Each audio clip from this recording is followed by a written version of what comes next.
Nagkaroon po ng matinding tensyon sa Senado kanina kung saan merong mga armadong kalalakihan ang nagpipilit pumasok. So hindi sila dumaan sa entrance po ng Senado at ang balita doon sila dumaan sa GSIS building kung saan yung may isang pintuan doon na diretso doon sa second floor ng Senado at yun nga yung pinipilit buksan para daw maaresto itong si Senator Bato de la Rosa.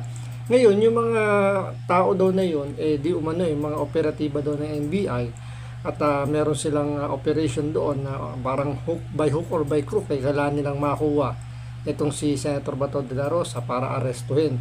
Siyempre, hindi naman papayag ang mga taga-Senado, especially yung nagbabantay doon, yung Office of the Sergeant at Arms. So, nagkaroon ng putukan sa pagitan nga po ng mga hinihinalang mga operatiba ng NBI at dito sa mga taga-USAA. Ngayon, siyempre, dahil ang sinasabi, NBI daw po yung mga nakaputukan ng mga taga-Senado, tinanong po itong si NBI Director Matibag kung totoo bang mga tauhan nila yung nakasagupan ng mga taga-USAA. So ito, pakinggan po natin yung kanyang pahayag. At yung nga dinidinay niya ng mga tauhan po ng NBI, yung mga nakalaban po ng mga taga-Senado. So ito, panoorin po natin. Pero siyempre, bago ang lahat, kung hindi ka pa nakasubscribe sa Makapili TV, baka naman pwedeng pakipindot po muna yung subscribe button at the same time, palike na rin po ng video. Wala naman pong bayad dyan, kaya pindot na. So ito, panoorin po natin. Ang una po, sila yung nandoon sa Senado, palagay ko po, sila yung mas makakapagbigay ng linaw. Kasi po, nangyari dito, tinawagan ako na sabi, yung may mga NBI daw po ron na pinapuputukan sila. Ang problema po niyan, wala naman po kami dineploy doon at wala namang utos na may aarestuhin po si Senator Bato. Katunayan, nakiusap nga ako kayo sa inyo pong reporters dyan, konsulta, napuntahan kami rito sa Sequoia Hotel. Sequoia Hotel. Ang nangyari. So yun po dinidinay po ni Director Matibag na mga miyembro ng NBI yung mga nagpumilit pumasok doon sa Senado dahil wala daw, kumbaga walang operatiba ng NBI dahil meron silang gathering sa Nagoya Hotel, yata ito sinasabi niya. So malino po, walang NBI ang nakapasok po at nakadeploy doon para arestuhin itong si Senator Bato de la Rosa. Ngayon, may kumakalat po mga video na kung saan doon nga sa second floor ng GSIS building, katabi lang ng Senado. So, may mga operatiba, mga tawag dito, yung mga armadong lalaki na pinipilit pong buksan gamit ng barena yung pintuan na papunta doon sa second floor ng Senado. So ito, panoorin po natin itong video na to kung saan nga mga taga-NBI nga daw di umano, kasi hindi naman natin mako-confirm sa ngayon kung NBI talaga, pero mayroon silang mga suot na jacket na may nakasulat na NBI at yun nga, base sa mga maririnig natin, mukhang planado talaga yung pagpunta nila sa Senado at meron silang goal talaga na makuha itong si Senator Bato de la Rosa.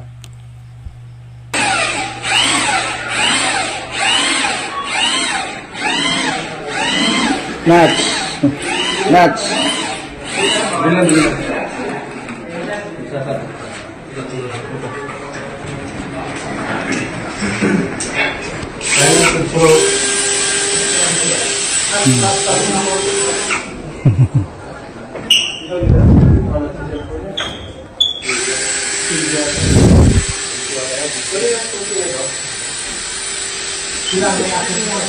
Sila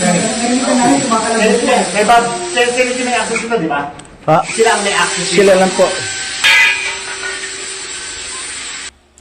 Nakita nyo ba yung jacket may nakasulat na NBI? Ito, tingnan natin. May logo Ayan medyo lang, pero kung titingnan natin parang NBI nga yung nakasulat. Medyo mabilis lang, pero yun nga, base pa rin sa video na to, NBI. NBI. Okay, sinay ka na lang. Sila sir ang mayroon control. Barenahin yung pintuan. katutuan. Marami nag-cellphone, nakala dito tayo papasok.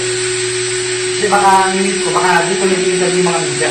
Baka kung lugar na to. Kasi maliwanag eh. Kasi na to. Sir, temporary board, ilalak namin.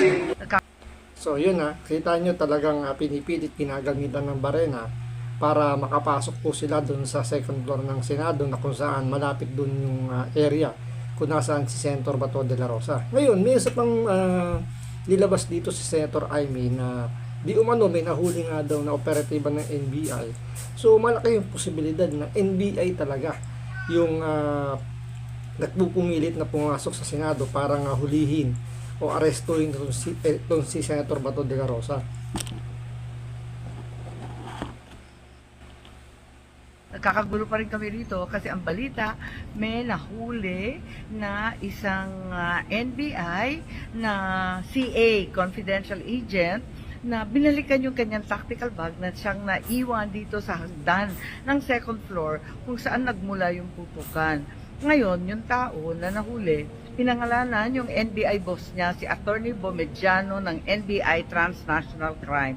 Kung sino man siya daw yung nag-order sa kanila na lusubin yung Senado at takipin si Senator Bato. Ano man ang mangyari, sino man ang masaktan. Kaya eto nga, Attorney Bomediano, kung sino ka man, sana ipaliwanag mo kung paano ito nangyari na sinugod, linusob ang Senado at nagkaputukan sa amin dito sa mga senador ng ating republika. Hindi ito dapat nangyayari sa Pilipinas. So yan, magkakaroon po ng linaw dyan kapag humarap na po sa Senado o sa investigasyon yung sinasabing NBI boss daw o opisyal na nahuli o yung pinangalanan kasi may nahuling confidential agent tapos meron siyang binanggit na pangalan na isang NBI official. So yun dyan na magkakaliwanagan kung bakit pumunta sila dyan, sino yung nag-utos. So diyan malalaman na ngayon sino ba talaga yung nasa kumbaga sino yung nagbigay ng utos para arestuhin itong si Senator Bato de la Rosa, kahit na alam niyo yun, merong pang petition sa Supreme Court at nagbigay na rin ng statement si SP Alan Cayetano na kapag merong warrant of arrest lang na galing sa local court, yun lang yung ang i-honor nila. So bakit pinipilit nilang makakuha itong si Senator Bato de la Rosa na gagamit sila ng dahas? So parang totoo nga yung sinasabi nilang by hook or by crook kailangan makakuha itong si Senator Bato de la Rosa. Ngayon, nagsalita na rin po si Bongbong Marcos, yung kumag nating presidente, na parang dinidinay nga niya na NBI nga yung nandoon para arestuhin si Senator Bato de la Rosa. So ito, pakinggan natin yung kanyang statement at kayo na pong humusga kung maniniwala kayo sa kumag na to. Magandang gabi po mga minamahal kong kababayan. Ako'y nais magbigay ng isang statement tungkol sa mga pangyayari sa Senado ngayong gabing ito. Mga 2 oras kalahati ko na minomonitor ang sitwasyon. At nung una kong nabalitaan na nagputukan, ay ang una kong tinawagan ay si Sec. John Vic Remulla ng DILG. At tinanong ko, magpa-report ka sa mga pulis na nandun na kung may nangyari, kung meron silang ginawa. At tapos ang sunod na tawag ko naman ay sa NBI. At tinanong ko sa mga NBI at kay Director Matibag, kayo ba ay pumasok sa Senado? Sabi niya, wala kang instruction. Ang sabi sa akin, wala kang instruction, sir. Kaya ba't namin gagawin yun? Kaya masasabi ko sa ating mga kababayan, yung nakikita po ninyo na naka-uniforme sa loob, sa mga sa news, ang mga naka-uniforme doon, 2 klase. Yung PNP, police, na naka-duty sa Senado. Nandoon sila para bantayan ng Senado, para mag-crowd control, para mag-secure ang Senado. Yung isa pang may hawak na naka-uniforme ay yung Marines, may Marine Detachment na nandun talaga sa Senado, tiga doon sila. Ang trabaho din nila is secure ang Senado at magbigay ng yung nakikita ninyong honor guard. Yan lang ang sundalo o pulis na nasa loob, tiga doon ang nandoon. Yung isa pang nakita ninyong grupo na kasibilyan at may hawak ng mga mahaba, mga usayon, yun naman sa Sergeant at Arms ng Senado. So lahat ng nakikita ninyong naka-uniforme o naka-armado ay nandun, ay tiga doon. Nandun sila talaga, doon sila nagjo-duty. At isa pa ay nais kong maibida sa inyong lahat, wala pong instruction kahit na kanino na hulihin. Pero hindi niya binanggit doon na merong mga operatiba na nakasuot ng jacket na NBI. Meron pa nga nilabas na video, itong si Atty. Estrelito Torion, abogado ni Senator Bato de la Rosa, na may mga operatiba ng NBI kasi nakasuot ng NBI na nandoon sa vicinity ng, hindi naman sa loob, pero nandun sa area ng Senado at nagmamatsyag. So, ibig sabihin ba parang may pinagtatakpan dito itong si Bongbong Marcos kasi hindi niya binanggit na may mga armadong lalaki na nakasuot ng NBI. So, ibig sabihin ba merong nagpapanggap na NBI doon sa area na yon? Yun ang malaking katanungan doon. Sino-sino yung mga yun na nagpapanggap kung totoong walang NBI na nandoon sa area na yon? So bakit sila nakasuot ng NBI kung hindi sila NBI? Kasi sabi nga ni NBI Director Matibag, walang NBI na inutusan pumunta ron para arestuin si Bongbong, ito si Bato. Ngayon, di ba? Tapos dito, parang sinasabi rin ni Bongbong Marcos na 3 grupo lang yun nandoon sa Senado, yung PNP, yung Marine, tsaka yung mga taga-USAA. So ang tanong, sino yung nakabarilan ng mga taga-USAA? So dalawa lang pagpipilian, PNP tsaka yung taga-Marine. Naniniwala ba kayo na magbabarilan yung mga yon? Kung wala namang, kumbaga ang trabaho lang na i-secure yung area, hindi naman sila pumasok dun sa loob. So medyo magtatanong ka rin, di ba, na sino-sino kaya yung mga armadong lalaki na nakasuot ng NBI na uniforme? Hulihin si Senator Bato. At ang nangyari, ang NBI, sinabihan ko nung lumabas yung resolution ng Supreme Court, mga alas 4 yung kaninang hapon, ay sinabi ko, umalis na kayo dyan. Nag-comply naman sila. Kaya nung kausap ko si Director Matibag, sabi niya walang NBI doon, nandito lahat kami sa... Sinabi niya, diba sabi ni Matibag, wala raw NBI na doon sa Senado.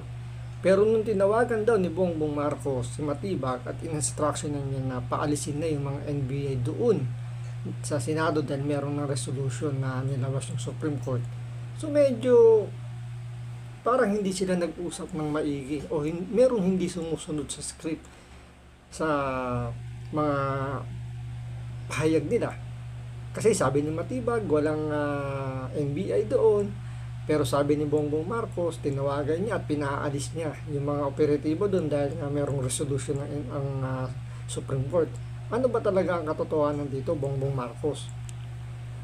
Lahat kami sa opisina. At ayun po, ay dahil kong mapaalam na sa lahat ng ating mga kababayan, itong pangyayari na ito, ay tayo maging kalma lang po. Nakausap ko na si Senate President Alan Cayetano at nag-agree kami. We agree that the thing to do now is to tell our people all to calm down and we will get to the bottom of this. Alamin natin kung sino ang gumawa nitong gulo na ito.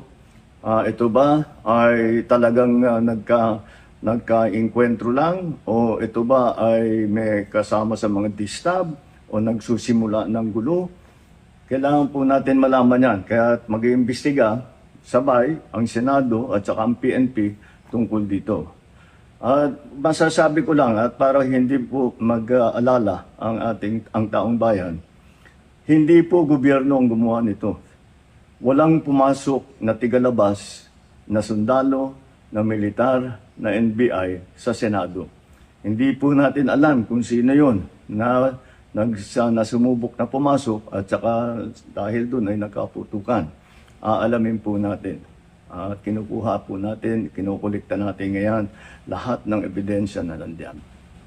Maraming salamat po. Kalma lang po. Asahan ninyo yung So yun, malinaw sabi ni Bongbong Marcos, hindi daw operatiba ng gobyerno ang pumasok sa Senado para arestuhin si Senator Bato de la Rosa.